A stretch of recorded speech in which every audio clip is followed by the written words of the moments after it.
$20,000 per XRP. And while this may seem unusual or absurd of some sort, it is actually what Ripple's heading towards. In fact, if Ripple were to go the route that they have constantly stated that they're looking to go, which is departure from retail investors and welcome heavily institutional investors, then things would shift into having more money flow into the XRP ledger, causing it to automatically rise up in value for the XRP crypto coin. And this is not just articles that were written. In the next video I'm about to show you, we're going to have Ripple's director make this clear that not only is Ripple not interested in retail investors and won't be really pushing for them anymore, but also that they've planned on presenting a plan to retail investors to allow them to leave XRP and not hold the XRP cryptocurrency anymore, so that Ripple, the main company, could buy it back. And the whole purpose of that would be is to welcome more institutional investors. The way the Ripple system works is quite simple. Ripple, the company, gives XRP to these institutions along with the RippleNet system. Now, as a result of that, the XRP given to these institutions is used to facilitate the payments between the institution and its following partner in a different country. Once that transaction is made, a fee is taken and provided back to Ripple for the system and for the XRP provided. The more institutions that Ripple gives XRP to and use the RippleNet system, the more fees that go back into the pockets of Ripple. But this actually doesn't happen with retail investors, and so that's why Ripple is not really enthusiastic about going ahead and giving XRP to retails. So of course,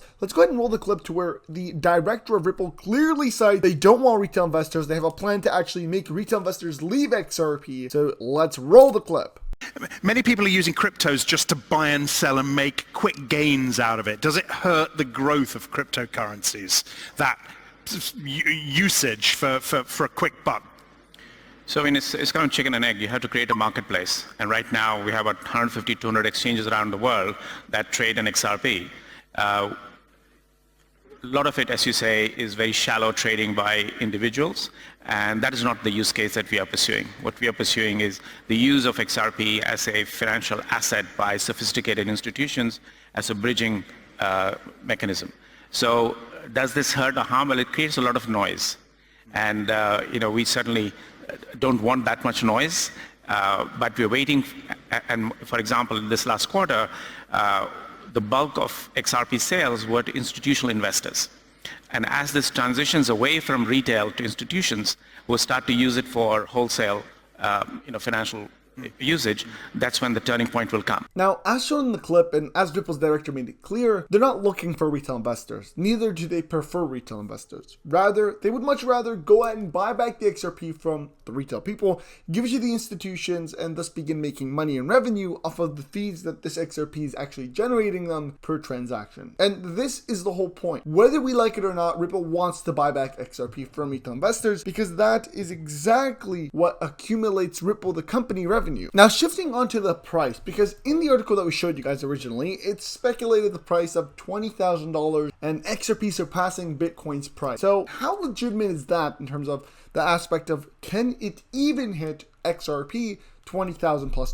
And this is where I was then reminded of an article that came out back on June 3rd of 2023 that cited something that was truly shocking at the time, and that was that Ripple's co-founder Arthur Britu had actually envisioned XRP's potential at $10,000 with global scalability, highlighting the fact that XRP was designed for $10,000 and that it must be scalable to accommodate 7.5 billion people, which is the global population. The article also cites that Britu's ambitious vision for XRP reflects his confidence in the scalability and widespread adoption of the digital asset XRP. The article then continues by citing the fact that by aiming for a high price of $10,000 per XRP, the crypto asset itself would join the ranks of the most valuable cryptocurrencies in the market. Arthur Britu's emphasis on global scalability recognizes the need for XRP to handle transactions on a massive scale, enabling its usage across various industries and populations. And to be completely transparent and honest, this has already begun happening on a large scale. We've seen it with financial institutions, with banks all across the globe. We've even seen it with central bank digital currency nations. So that is basically companies and countries